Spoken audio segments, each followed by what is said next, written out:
Bonjour tout le monde.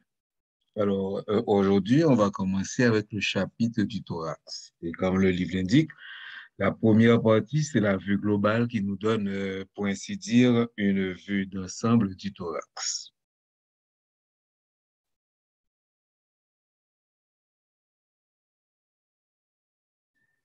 Donc, comme introduction, on va présenter le thorax. Le thorax, Jean-Noël là, c'est un cylindre de forme irrégulière. Et comme c'est un cylindre, il a deux ouvertures. Une ouverture supérieure. Jean-Noël là, justement, limité par la ligne rouge et une ouverture inférieure qui est relativement plus grande. Okay? L'ouverture supérieure elle-même, elle prolonge le cou, tandis que l'ouverture inférieure est fermée par le diaphragme. Ce cylindre a une paroi qui est formée de muscles et d'os. C'est pour ça qu'on dit que c'est une paroi qui est musculo-thoracique et elle est déformable et elle est constituée de segments organisés en vertèbres, les côtes, les muscles qu'on ne voit pas là et du sternum. Et cette paroi-là, il va délimiter une cavité, qui est la cavité thoracique, OK? Et cette cavité, donc, sera délimitée par la paroi et le diaphragme. Cette cavité est divisée en trois compartiments principaux. Alors, première partie, on dit genre, parce que il y a un pile et c'est un seul schéma. Donc, trois compartiments principaux, une cavité pleurale, OK, droite et gauche, droite et gauche, qui entoure les poumons qui ne sont pas mis là, et le médiastin. Donc, le médiastin est une structure étroite de tissu mou déformable. Pourquoi ça veut dire tissu mou déformable? Parce qu'il y a des tissus mous qui ne sont pas déformables, comme par exemple le cartilage est un tissu mou, mais il n'est pas déformable. Donc, des tissus mous déformables orientés longitudinalement en position sagittale et médiane. Et ce médiastin qui est en vert là, il contient le cœur, l'œsophage, la trachée, les principaux nerfs et les gros vaisseaux. Les cavités pleurales, okay, sont complètement séparées l'une de l'autre par le médiastin. Ainsi, un élément anormal dans une cavité ne va pas affecter obligatoirement l'autre cavité.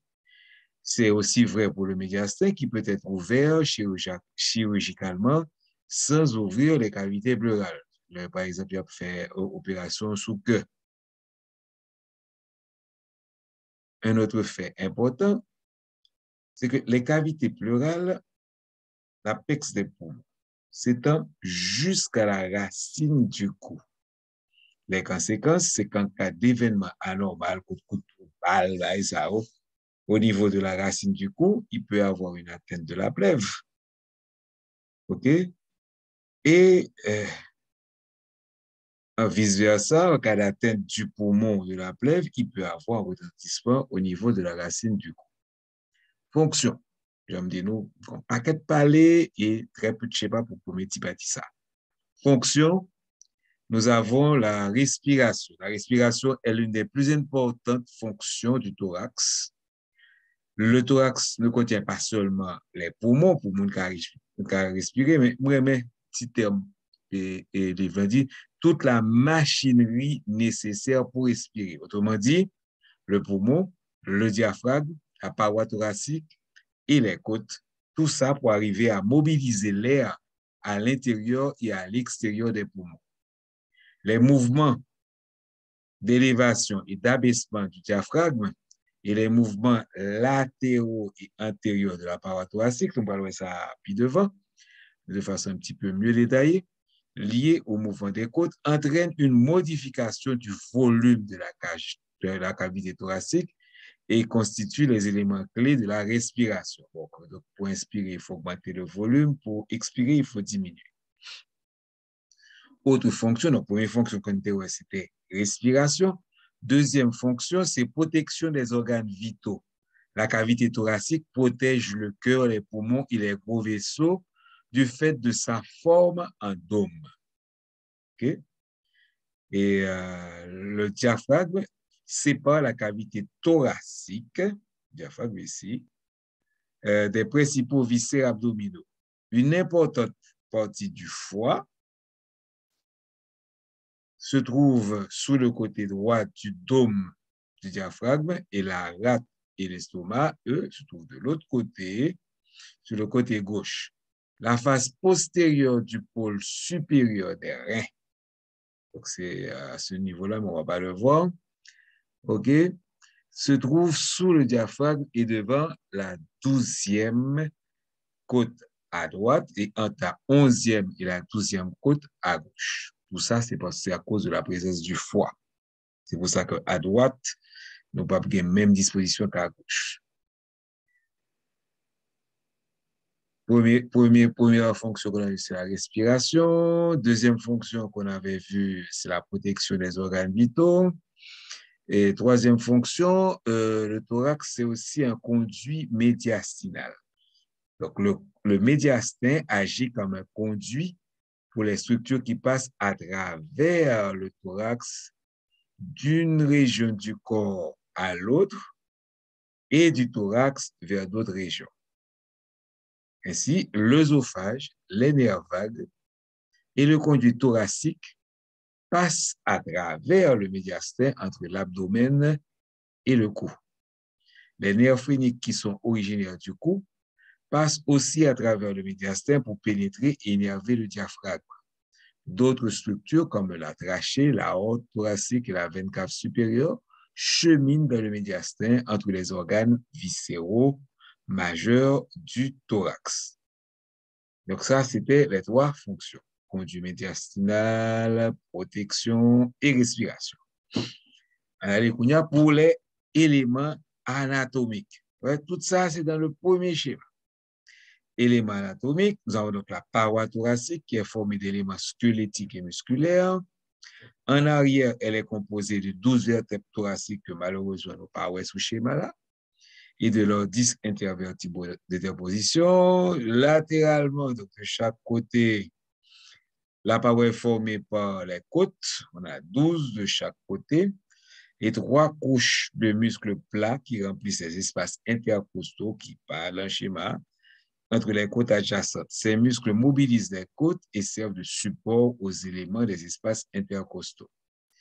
Et en avant, nous avons le sternum, enfin, qu'on va écrire sous schéma, le sternum qui est formé par le manobrium sternal, le corps du sternum et le processus xiphoïde. Alors, sternum, ça veut dire épée. OK, c'est une espèce de manchette pour épée. Donc, vous avez la poignée de l'épée, manobrium, OK, le corps de l'épée et la pointe de l'épée. Le manobrium sternal a une angulation postérieure sur le corps. Ça, il y a une angulation postérieure, donc il pise en arrière que ici, sur le corps du sternum au niveau de l'articulation manobrium sternale. OK? Donc, c'est à partir de là que vous avez une angulation. C'est très important. C'est un repère superficiel important, OK, utilisé par les cliniciens lors de l'examen clinique du thorax. Puis, tu nous parlerais que ça nous permet de situer où se trouve la deuxième côte, vu que la première côte n'est pas palpable. L'extrémité antérieure distale des côtes est composée de cartilage costal, OK, qui contribue à l'élasticité de la paroi. Étant, toutes les côtes s'articulent avec les vertèbres thoraciques en arrière. OK? La plupart des côtes de la deuxième à la neuvième ont 3 articulations avec la colonne vertébrale. Les 2 premières viennent de la tête. La tête de chaque côté s'articule avec sa vertèbre située au-dessus, s'articule avec le corps de sa vertèbre propre ici et le corps de la vertèbre situé au-dessus. On verra ça, c'est pour ça que au niveau, bon, j'anticipe un petit peu, mais au niveau de chaque corps vertébral, on va parler de demi-facette articulaire. OK? Comme les côtes se courbent en arrière, elles s'articulent avec le processus transverse de leurs vertèbres correspondantes. En avant, les cartilages costaux des premières 7e côtes s'unissent avec le sternum. Le cartilage costal des 8e, 9e et 10e côtes s'unit ici, s'unit avec le bord inférieur du cartilage costal, à ce niveau-là, situé au-dessus de lui. Ouais? Ils s'unissent avec le bord inférieur du cartilage costal situé au-dessus de lui. Les 11e et 12e côtes sont appelées côtes flottantes parce qu'elles ne s'articulent pas avec les autres côtes. Le cartilage costal ne s'articule pas avec les autres côtes, ne s'articule pas avec le cartilage costal ou le sternum. Leur cartilage costal est tout petit et sert seulement à recouvrir l'extrémité. L'architecture squelettique de la paroi thoracique est constituée de nombreux sites d'insertion pour les muscles du cou, de l'abdomen, du dos et des membres supérieurs. Ça, c'est la que vous mettez, qu'on pas sur le schéma, de même que ça cap suivre. Certains muscles relient les côtes et agissent comme des muscles accessoires pour la respiration.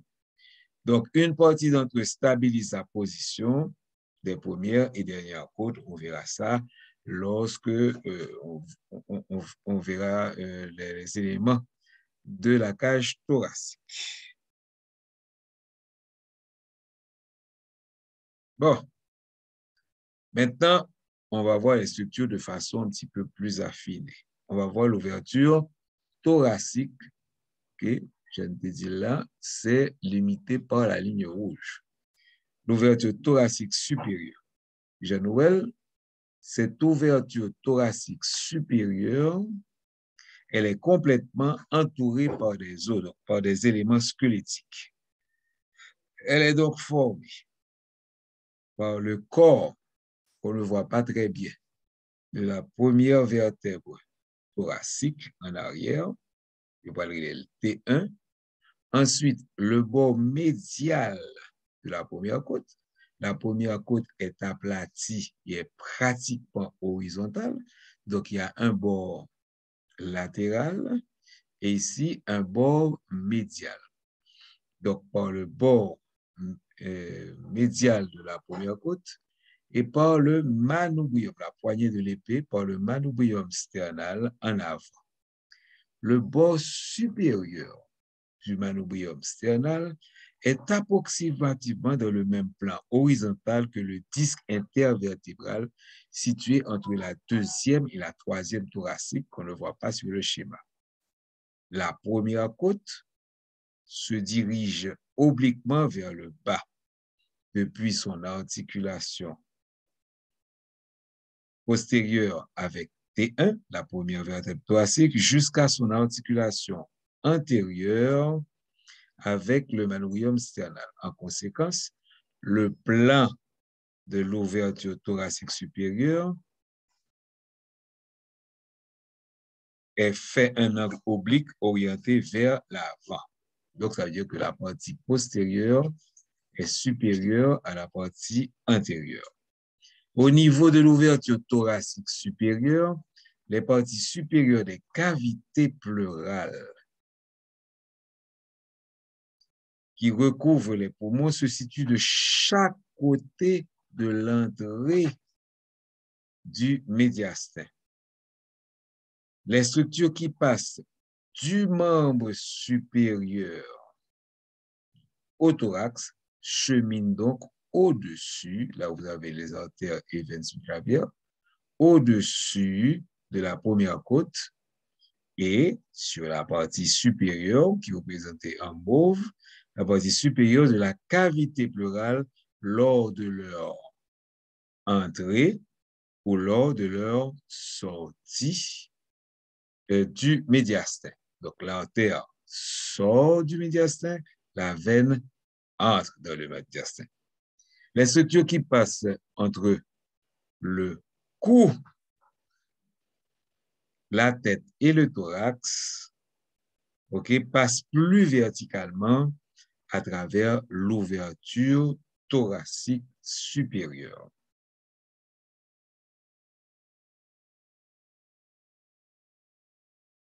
Maintenant, l'ouverture thoracique inférieure. Nous avons deux schémas pour lui. Parce que y a une partie qui sera squelettique et une partie qui sera musculo-tendineuse. Alors, on commence avec la partie squelettique. L'ouverture thoracique inférieure est grande et extensive. Les os, le cartilage et les ligaments en forment ses bords. L'ouverture thoracique est fermée par le diaphragme et les structures qui passent de l'abdomen au thorax traversent le diaphragme ou passent en arrière. On verra ça de façon plus précise. Donc, maintenant, les éléments squelettiques, c'est le schéma A, sont le corps de la 12e vertèbre en arrière. Ensuite, on va retrouver la 12e côte et l'extrémité distale de la 11e côte en postérolatérale. Ensuite, les extrémités distales cartilagineuses de la 7e côte à la 10e côte, qui vont former donc le rebord costal antéro-latéral. Et ensuite, on va finir avec le processus exiphoïde qui, lui, se trouve en avant. L'articulation entre le rebord costal et le sternum est approximativement dans le même plan que le même plan horizontal que le disque intervertébral entre les vertèbres T9 et T10. Donc, nous avons T12 ici, T10, T9. Donc, c'est de ça que l'on parle. En d'autres termes, et on revient toujours avec cette idée-là, le bord postérieur de l'ouverture thoracique inférieure est donc plus bas que son bord antérieur. Quand on regarde de face, l'ouverture thoracique inférieure est inclinée vers le haut. Donc, supérieur incliné vers le bas et inférieur est incliné vers le haut. Maintenant, on va voir la partie musculaire, musculo-tendineux. OK? Donc, le diaphragme musculo-tendineux, la fermé, donc en français on dit obture, l'ouverture thoracique inférieure. Donc, généralement, les fibres musculaires du diaphragme naissent comme des rayons, ça veut dire de manière radiaire, des bords, OK, de l'ouverture thoracique inférieure et ils vont converger, donc ils vont aller vers le grand tendon central qu'on appelle le centre tendineux du diaphragme. Le fait de l'obliquité de l'ouverture thoracique inférieure, nous songez, les insertions donc, postérieures du diaphragme sont inférieures aux insertions antérieures. Le diaphragme n'est pas plat, il a une forme ballonnée, OK? sur ces deux côtés, droit et gauche, qui forment les coupoles. Donc, il y a la coupole droite et la coupole gauche. La coupole droite, elle est plus haute à cause du foie, est plus haute que la coupole gauche. Et elle se projette au niveau de la cinquième côte. 1, 2, 3, 4, 5. Donc, elle se projette au niveau de la cinquième côte. En se contractant, le diaphragme abaisse les coupoles et augmente le volume du thorax. L'œsophage, qu'on ne voit pas là, et la veine cave inférieure traverse le diaphragme. La haute, elle va passer en arrière du diaphragme. Maintenant, pour le médiastin. Comment va-t-on diviser le médiastin? Donc, le médiastin est une région étroite, comme on l'avait vu, qui s'étend du sternum en avant aux vertèbres thoraciques en arrière. OK? Et il s'étend aussi de l'ouverture supérieure à l'ouverture inférieure. On va maintenant mener un plan horizontal. Donc, on ne voit pas le plan, vu que c'est une de profil, on voit une ligne, mais en fait, quand ça représente un plan. Un plan horizontal passe à travers l'angle sternal. Songez que le manobrium fait un angle avec le corps du sternum. C'est pour ça qu'on appelle, au niveau de l'articulation du manobrium et du corps, c'est ce qu'on appelle l'angle sternal. Donc, un plan qui passe ici, il va arriver jusqu'au disque intervertébral de la quatrième et cinquième vertèbre thoracique. Et ce plan va séparer le médiastin en une partie en rosée supérieure et une partie inférieure. La partie inférieure va être divisée en trois par le péricarde. OK? Et ce péricarde a formé, comme le français dit, il circonscrit, il forme la cavité péricardique qui constitue le médiastin moyen. Donc, en bleu, on va avoir le médiastin antérieur entre le péricarde et le sternum, et en arrière, entre le péricarde et les vertèbres, on va avoir le médiastin postérieur.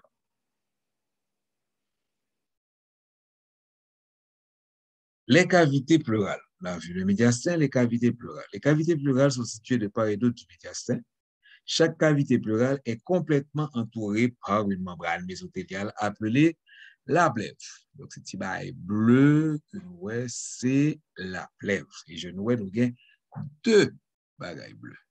Une là et une là. Durant le développement, les poumons se développent hors du médiastin, OK, et sont donc entourés par les cavités pleurales. Il en résulte que la surface externe du poumon est recouverte intégralement par la plèvre, puisque le développé à Handel. Chaque poumon est lié au médiastin par un pédicule, OK, formé par la voie aérienne qui est présente sur ce schéma, et ça, il ne pas monter nous, les vaisseaux sanguins pulmonaires, le tissu lymphatique et les nerfs. Donc, nous avons, là, on lui a montré simplement que la voie aérienne, OK, on n'a pas montré le tissu lymphatique, les nerfs et les vaisseaux. La plèvre qui tapisse la paroi de la cavité thoracique se nomme la plèvre pariétale. Donc là, nous avons la paroi.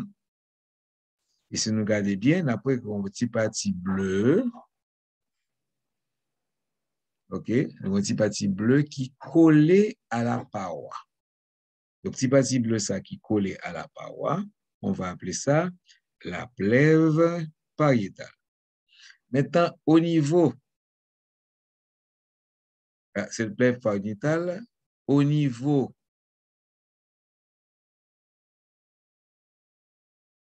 du pédicule, un pédicule là, mais plèvre pariétale. Donc, au niveau du pédicule, elle va se réfléchir. Donc, la fontique, elle finit là, et elle se réfléchit au niveau du médiastin, autour du pédicule, où elle est donc en continuité avec la plèvre viscérale qui lui-même est en contact, ça recouvre le poumon. Donc, lorsque il dit qu'elle se réfléchit, ou elle arrive comme ça, et ils font un bac, ils retournent. Et le retourner, qu'on y a, ils viennent les plèvres viscérales. OK? Espace entre plèvre pariétale et plèvre viscérale, les virtuels. Ça veut dire que espace ça est tellement petit sur quelqu'un qui n'est pas malade que il n'y a pas de cas vraiment. Mais cet espace devient réel lorsque une pathologie ou la pleurésie où il vient remplir soit de liquide, soit de pus. Et à ce moment-là, il y a parler de plèvre, il y a parler d'espace réellement.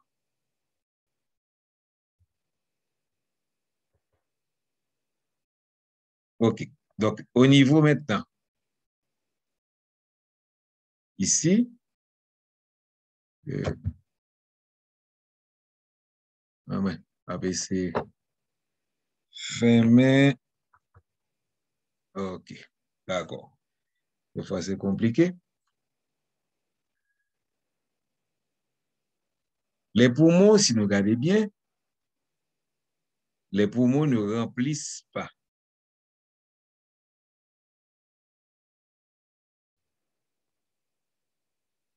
OK. Les poumons, si nous regardez bien, les poumons ne remplissent pas entièrement l'espace de la cavité pleurale.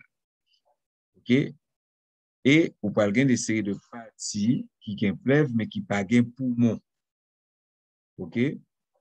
Et partie ça, c'est ces espaces qui ne contiennent pas de poumons, s'appellent les récessus. OK? Il est important parce que faut poumon qu'à dilater. Donc, il y a un petit vide pour que le poumon qu'à dilater, que le poumon peut augmenter de volume pour l'adaptation de volume pulmonaire au cours de la respiration. Et ces espaces s'appellent des récessus. Et ça qui est important, c'est le récessus costodiaphragmatique. OK? Li important, par exemple, le monde qui a l'eau, ça veut dire l'eau poumon, en français, une pleurésie. C'est à ce niveau qu'on va pouvoir piquer pour retirer le liquide qui est là, mais qui est là en excès. Maintenant, on va voir rapport avec les autres régions. Même schéma pour deux rapports. Rapport avec le cou, rapport avec le membre supérieur. Alors, l'ouverture thoracique supérieure, c'est, nous songez, ouverture thoracique, les limitée par la première côte. Donc, c'est ça. Tout ça, c'est l'ouverture thoracique supérieure. Il s'ouvre directement sur la base du cou, la partie supérieure de la cavité pleurale. Ici, OK? C'est approximativement à 2 à 3 cm au-dessus de la première côte. Bon, là, il n'y a pas well parce que c'est une vue supérieure. Si vous songez pour les vues antérieures, il te montre que le dôme se retrouve beaucoup plus haut. Bon, c'est un schéma, là, ouais, tu as la première côte et on voit bien que le dôme est supérieur, est au-dessus de la première côte. Donc, la partie supérieure de la cavité pleurale, c'est approximativement 2 à 3 cm au-dessus de la première côte et naturellement du cartilage costal. C'est entre ces expansions pleurales que passent les structures viscérales majeures. Il y a deux expansions pleurales, ça, et entre les deux, OK?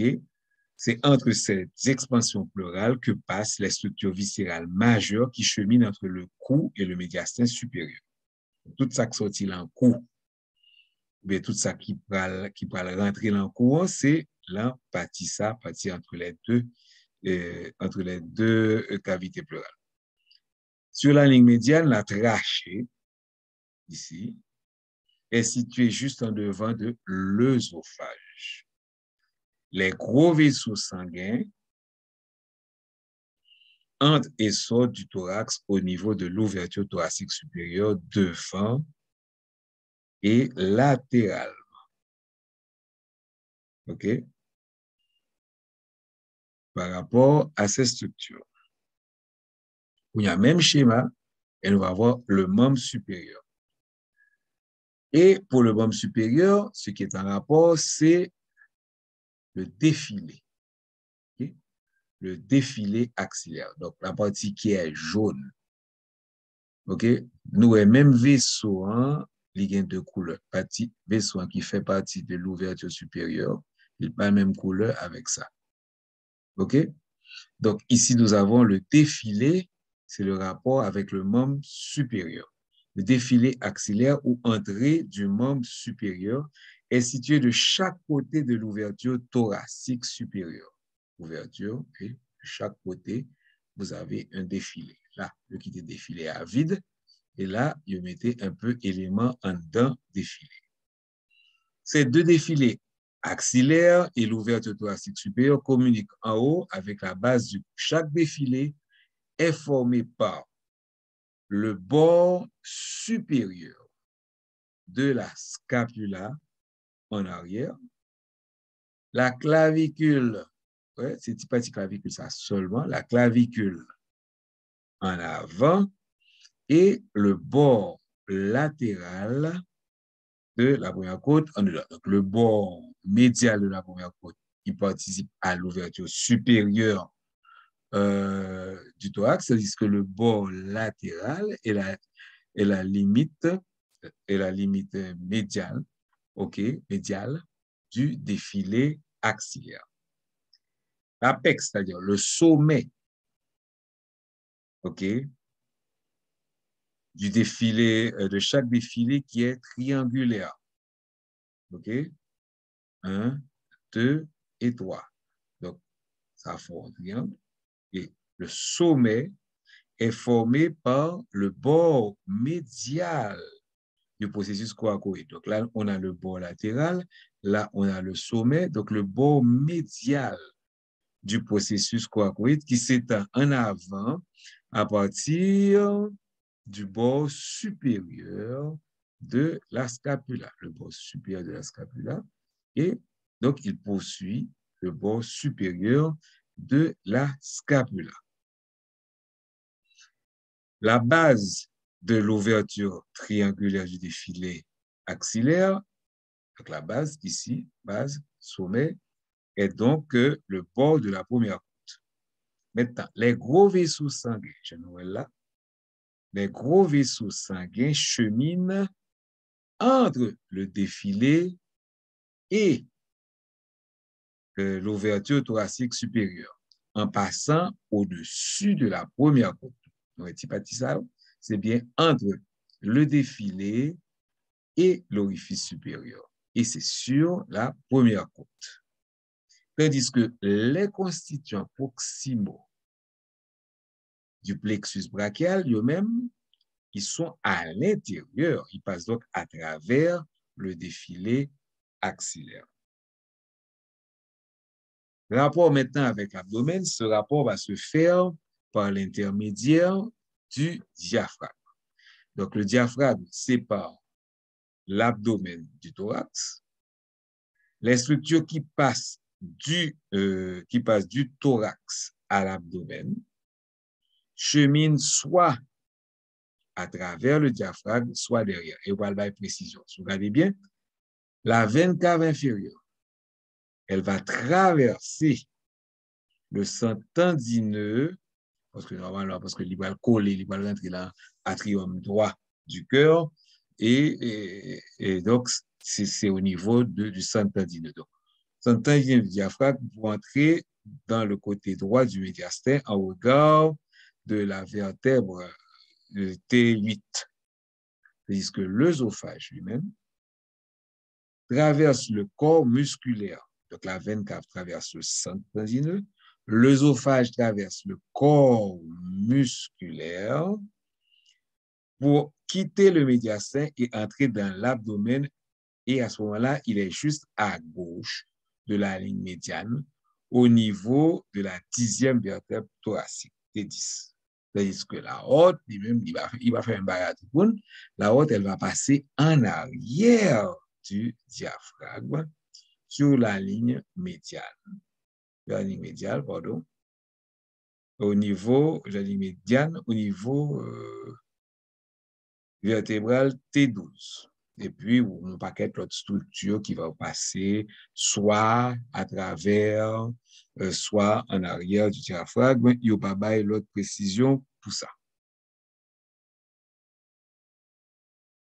Maintenant, rapport avec le sein. Donc, les seins sont formés de glandes mammaires, du fascia superficiel et de la peau qui recouvre la région pectorale. Ça fait en transparence, nous avons les muscles. Donc, c'est en avant de la paroi antérieure de la région, qu'on appelle la région pectorale. Ces seins-là sont situés de chaque côté de la paroi thoracique, normal. Antérieure, nous avons deux. Et les vaisseaux lymphatiques et nerfs du sein sont comme suit. Donc, il va parler des vaisseaux. Donc, ce qui est en rouge, ce sont les artères. Ce qui est en vert, ce sont les vaisseaux lymphatiques.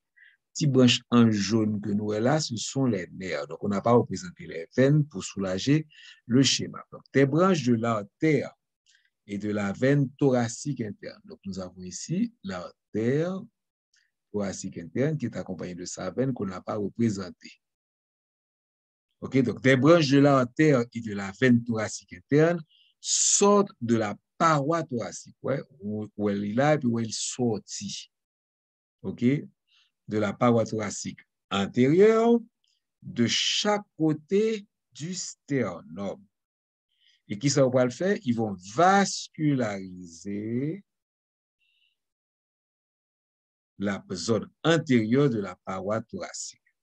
Et ces branches sont principalement situées on retrouve l'angle sternal, la première côte, deuxième côte, premier espace, donc deuxième, troisième et quatrième espace intercostaux, et vont aussi vasculariser la partie antéro, donc si on divise le sein en 4 cadrans, antéro, médial, du sein. Maintenant, les vaisseaux lymphatiques qui sont en vert, au niveau de la région médiale et de la poitrine, accompagnent les artères perforantes, artères qui sortent de l'arrière, ils vont perforer partie par antérieure, donc ils sont perforantes, et se drainent. Donc, le sens des vaisseaux lymphatiques, c'est de l'origine vers la partie qui est la plus grosse, et se drainent dans les nœuds parasternaux sur la face profonde de la paroi thoracique. Donc, petit boule qu'on est là, petit rond, ce sont les nœuds parasternaux. Et on voit bien les ganglions qui se prennent. Pour qui ça pour ça? Parce que le monde a fait cancer du sein, le cancer du sein, les cellules cancéreuses vont utiliser les vaisseaux lymphatiques pour se disséminer. Et c'est pour ça que le cancer du sein va justement se métastaser facilement au niveau du thorax par justement la vascularisation lymphatique et qu'on va retrouver aussi des ganglions au niveau progenticype, mais des ganglions au niveau axillaire. OK? Donc, c'est peut-être ça, il faut nous connaître ça. Parce que les vaisseaux et lymphatiques situés dans la région latérale, c'est la région médiale, la région latérale, ils vont se drainer dans la région axillaire. Les rameaux latéraux antérieurs, les quatrième, cinquième et sixième nerfs intercostaux vont donner l'innervation sensitive de la peau du sein. Voilà, j'espère qu'elle n'est pas trop compliquée. On y va pour les points clés maintenant. C'est des bagages importants pour qui ça pour nous connaître. Donc, il y a le fameux plan. Là, on a bien mis le plan. On n'a pas représenté par une ligne pointillée. Donc, vous avez le fameux plan vertébral qui va passer au niveau de T4 et T5. Pour ça, l'important, en clinique, les médecins utilisent les niveaux vertébraux pour déterminer la position des structures anatomiques importantes des régions du corps. Le plan horizontal qui passe par le disque entre les vertèbres thoraciques T4 et T5 est l'un des plus importants du corps. En effet, Il passe au travers de l'angle sternal en avant qui correspond donc à l'articulation antérieure entre le cartilage costal de la deuxième côte et le sternum. OK? Donc, dès qu'on voit l'angle, on sait que c'est l'articulation entre le cartilage costal de la deuxième côte et le sternum. L'angle sternal est utilisé pour déterminer donc la deuxième côte, ce qui permet de compter les côtes parce que la première côte n'est pas palpable. Ensuite, ce plan-là va séparer, on avait vu ça, le médiastin supérieur du médiastin inférieur et va donc marquer la limite supérieure du péricarde. Il marque aussi l'origine et la terminaison de l'arc aortique. Il passe au travers, je vais pas montrer, il passe au travers de l'endroit où la veine cave supérieure pénètre dans la cavité périatrique pour entrer dans le cœur. Et c'est à ce niveau du plan que la trachée, voici la trachée, voici ses bronches, que la trachée se divise en ses bronches principales droite et gauche. Et en fin de compte, il marque la limite supérieure du tronc pulmonaire. Ensuite, communication veineuse entre les côtés gauche et droit. Petit bâtissage, c'est pour expliquer comment est-ce que le drainage va se faire. Pourquoi? Parce que à droite, il n'y a pas de problème. À droite, vous avez la veine cave supérieure et la veine cave inférieure qui vont donc drainer le sang qui vient des parties supérieures pour la veine cave supérieure, donc la tête du cou, tandis que la partie inférieure, c'est la veine cave inférieure. Mais pour la gauche, OK, c'est un autre problème. Pour la gauche, donc, on doit avoir une nouvelle vascularisation pour le drainage. Ainsi, la veine brachiocéphalique va donc traverser la ligne médiane pour se jeter dans la veine cave supérieure et elle va drainer les parties supérieures du cou, du thorax et de la tête. OK? Il traverse la ligne médiane. Maintenant, pour le reste, cette communication entre les côtés gauche et droite est possible par la présence d'un nombre important de grosses veines qui naissent pour la plupart dans le thorax. OK? Donc, on va avoir en plus du tronc brachiocéphalique gauche, on va avoir la veine hémiazygos et la veine hémiazygos accessoire qui vont toutes finir par se drainer de la veine azygos qui, elle, va se drainer de la veine cave supérieure.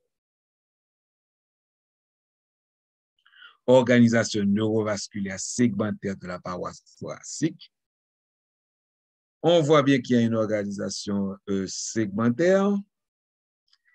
Les nerfs et les vaisseaux qui sont afférents à la paroi thoracique, c'est le reflet de l'organisation segmentaire de cette paroi. Les artères de la paroi proviennent de deux origines. En arrière, donc ça, ce sont les artères de la paroi, les artères intercostales. Elles ont donc deux origines. En arrière, ça vient de l'aorte, okay, thoracique, située dans le médiastin postérieur, tandis qu'en avant, on va retrouver notre fameuse artère qu'on connaissait déjà, et quand on avait vu l'irrigation du sein, donc en avant, d'une paire de vaisseaux, les artères thoraciques internes qui cheminent le long de la face profonde de la paroi thoracique de chaque côté du sternum. Et donc, de ces deux artères en avant de la haute vont naître justement les artères intercostales postérieures et antérieures qui vont donc cheminer latéralement autour de la paroi thoracique le long du bord inférieur de chaque côte. Donc, c'est le bord inférieur de chaque côte. Cheminant avec les vaisseaux, on va retrouver les nerfs intercostaux qui innervent la paroi, la plèvre, la plèvre pariétale correspondante et la peau en regard. Maintenant, la position des nerfs et des vaisseaux par rapport aux côtes doit être connue quand on veut faire passer un objet comme un train thoracique ou bien quand on veut piquer à travers la paroi. Donc, il faut passer ça au-dessus de la côte qui est en dessous pour ne pas justement léser les nerfs ou bien les vaisseaux qui se trouvent. Les dermatomes du thorax, donc ça c'est ce schéma-là qui est hyper compliqué, les dermatomes du thorax reflètent généralement l'organisation segmentaire des nerfs spinothoraciques. Cependant, il y a une exception. OK? Il existe néanmoins une exception en avant et sur la partie supérieure du thorax avec le premier dermatome thoracique. T1 et T2. Donc, le premier dermatome thoracique dont le territoire s'étend sur le membre supérieur.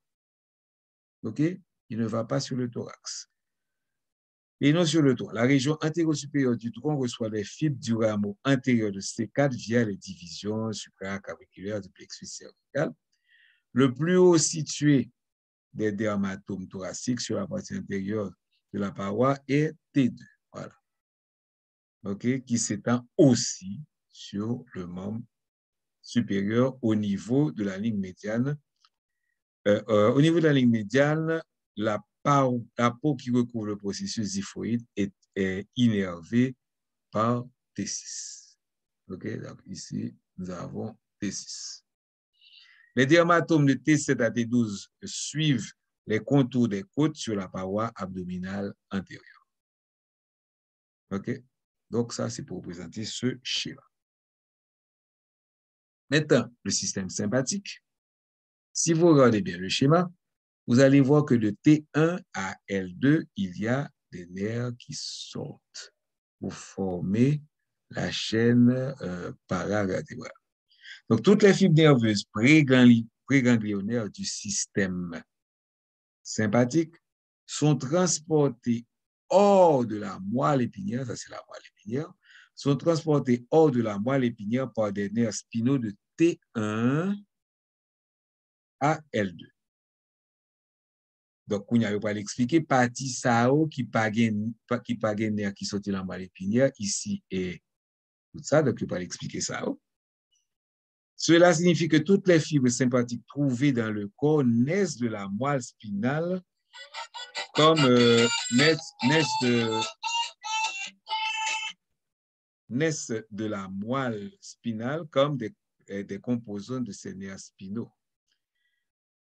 Excusez-moi, j'ai troublé parce que le téléphone sonnait. Donc, trouvées dans le corps.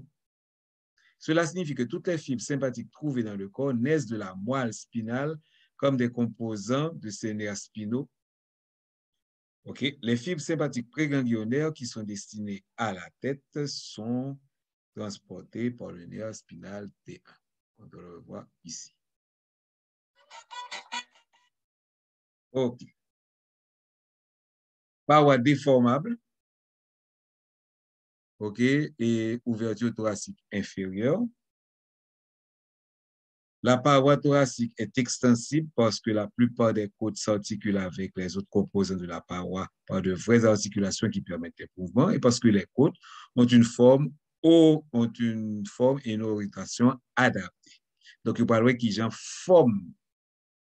Il parle qui j'en forme côte permet justement mouvement. Ainsi, lorsqu'une côte s'élève, donc là, en vert, on montre les côtes qui s'élèvent. Ainsi, lorsqu'une côte s'élève, cela mobilise la paroi thoracique antérieure en avant par rapport à la paroi thoracique postérieure qui, elle, est fixée. De plus, la partie moyenne de chaque côte, là c'est la partie moyenne, regardez bien, la partie moyenne de chaque côte est plus basse que les deux extrémités.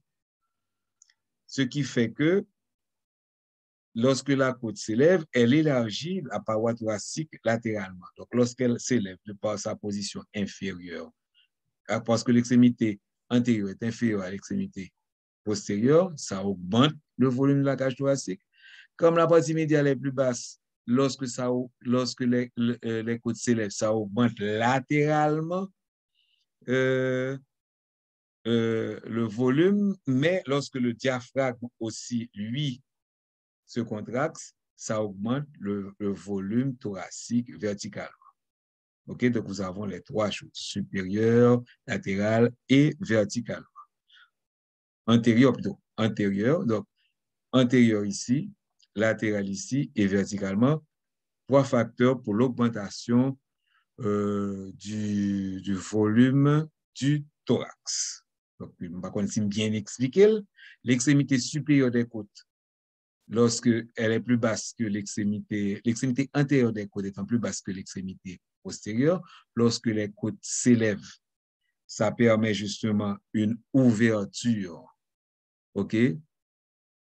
Lors de l'inspiration, ça augmente le volume intérieur du thorax, tandis que le fait que la portion latérale des côtés plus basses que les extrémités postérieures antérieures, ça permet la dilatation latérale de la cage thoracique, tandis que la dilatation verticale est assurée par la contraction du diaphragme. Et pour finir, nous avons l'innervation du diaphragme par les deux nerfs phréniques, OK, de chaque côté. Des rameaux du plexus cervical cheminent et cheminent dans le cou. Donc, le diaphragme est innervé par les deux nerfs phréniques qui sont de chaque côté des rameaux du plexus cervical et cheminent dans le cou. Ils naissent des rameaux antérieurs des nerfs cervicaux C3, C4 et C5. Ça, je vais vous montrer ça là. OK? C3, C4 et C5, avec une participation principale issue de C4. OK. Les nerfs phréniques vont donc descendre à travers le cou, l'ouverture thoracique supérieure et le médiastin pour donner l'innervation motrice de tout le diaphragme et des piliers. Les piliers, ce sont les expansions musculaires qui fixent le diaphragme aux vertèbres lombales supérieures. Dans le médiastin, les nerfs phréniques passent en avant des pédicules pulmonaires. Les tissus qui donnent initialement naissance au diaphragme sont en position antérieure dans le disque embryologique avant le développement de l'extrémité crâniale, ce qui explique l'origine cervicale des nerfs qui innervent le diaphragme. En d'autres termes, le tissu qui donne naissance au diaphragme naît au-dessus de la zone de localisation définitive du diaphragme, ce qui fait que les lésions de la moelle spinale au-dessous de l'origine du nerf phrénique n'affectent pas les mouvements du diaphragme. Voilà. Donc, c'était tout pour la vue globale du thorax. Prochaine vidéo pour les parties suivantes. On va donc s'arrêter là pour aujourd'hui. Merci beaucoup et au prochain cours.